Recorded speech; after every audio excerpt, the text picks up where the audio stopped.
Hi everyone. এই ব্লগটা হচ্ছে আমার নিউ ইয়ারের ফার্স্ট ডে এর ব্লগ। তো আমি আজকে যাব হচ্ছে সাইতামার একটা পাহাড়ে।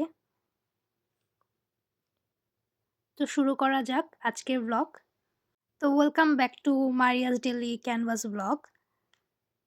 তো আমরা সকাল সকাল বেরিয়ে পড়ি। যেহেতু আমরা নাস্তা করিনি, আমরা ফ্যামিলি মার্টে একটু থেমেছিলাম। ওখান থেকে আমরা অনিগিরি, স্যান্ডউইচ আরও কফি-টফি নিয়ে নিই খাওয়ার জন্য। ফ্যামিলি মার্টেরটাই আমার কাছে বেশি ভাল লাগে কফি। কারণ 7-Eleven এরটা হচ্ছে ফ্যামিলি মার্টেরটা আই থিংক বেস্ট। তো এই ছিল এই স্যান্ডউইচটা। এই স্যান্ডউইচটা আমি এবার ফার্স্ট ট্রাই করেছি। এটা অনেক বেশি টেস্টি ছিল। দেন কফিটা খাই। আর অনিগিরি নিয়েছিলাম টোনারটা। তারপরে আবার শুরু হয় আমাদের জার্নি। এই যে আমাদের পাহাড়ি এলাকাতে আমরা অলরেডি চলে এসেছি। এই রোডগুলা দেখতে আসলে অনেক ডেঞ্জারাস ছিল। তারপরও খুব সেফ ভাবে ভাইয়া ড্রাইভ করে আমাদেরকে নিয়ে গিয়েছে। আসলে এখানে ঘুরতে যাওয়ার যে রোডটা থাকে আরকি, আমরা গাড়ির পথে যেই রোডটা দিয়ে যাই, এটাই আসলে মেইন এনজয় করার জায়গা। আরকি মেইন এনজয়টা আসলে গাড়ির ভিতরেই হয়। কারণ যাওয়ার পথে প্রত্যেকটা দৃশ্য অনেক বেশি সুন্দর ছিল। আর এত্ত ভাল লাগতেছিল আরকি, সবকিছু দেখতে এত্ত সুন্দর। চারপাশে তাকালে আপনি দেখবেন শুধু গাছ আর গাছ, পাহাড়। এই যে দেখতেই পাচ্ছেন অনেক সুন্দর ভিউ ছিল। ট্রাস্ট মি, ফোনে তেমন কিছুই বোঝা যায় না। রিয়েলিটিতে এটা দেখতে আরো অনেক বেশি সুন্দর ছিল।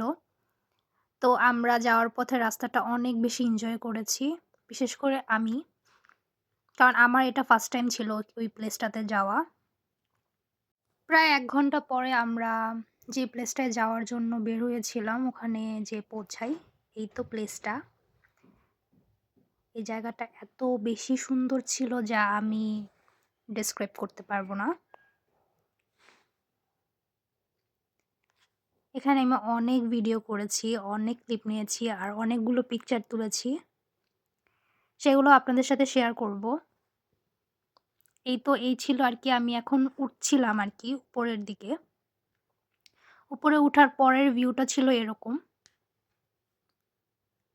এখানে কিছু ভিডিও নিচ্ছিলাম।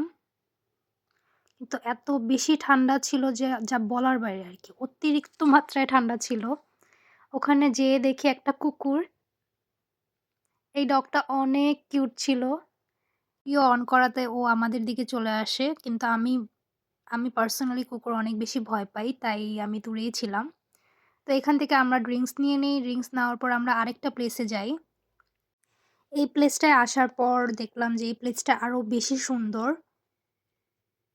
এখানে আরো অনেক কাপলরা ছিল যারা ঘুরতে এসেছিল।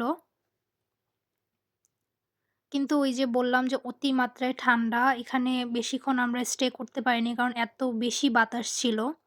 প্লেসটার পাশেই দেখলাম অনেকগুলো মার্কেটের মতো করা আছে। তো আমি ওগুলা দেখছিলাম। এখানে কিছু রেস্টুরেন্টও ছিল। আর এই প্লেসটা অনেক বড় ছিল। আমি জায়গাটা আসলে পুরাটা ঘুরে, ঘুরে দেখছিলাম যে আর কি কোথায় কি আছে। পাশে দেখলাম একটা রেস্টুরেন্টের মতোও আছে। তারপর আমরা প্ল্যান করি যে আমরা আবার সাইতামা ব্যাক করব। দেন সাইতামা ব্যাক করার পরে আমরা ওখানে কোনো একটা রেস্টুরেন্টে বসে তারপর আমাদের লাঞ্চ কমপ্লিট করব।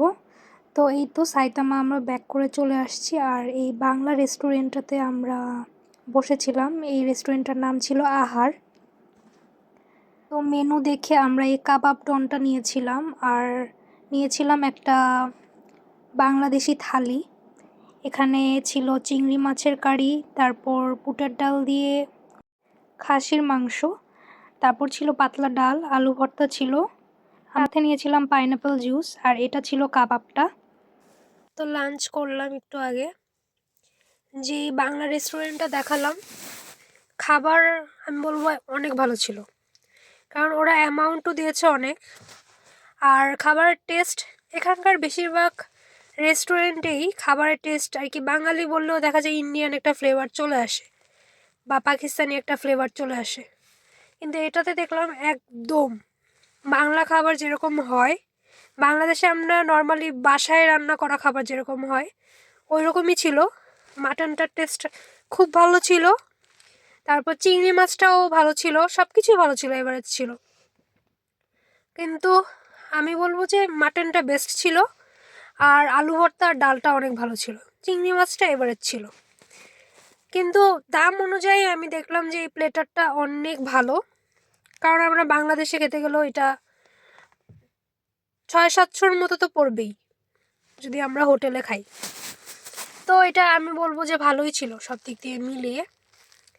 আর ওদের যে স্টাফের ব্যবহার ওটাও ভালো ছিল। তো এখানে এদিকে যদি আবার আসা হয় তাহলে হয়তো বা আবার যাওয়া যাবে, কিন্তু যেহেতু এটা ইবারাকিতে না, তাই একটু কষ্ট লাগতেছে। কারণ এটা ইবারাকিতে যদি থাকতো এটা, তাহলে আমি প্রায়ই যেতাম, কারণ এটা অনেক ভালো একটা রেস্টুরেন্ট।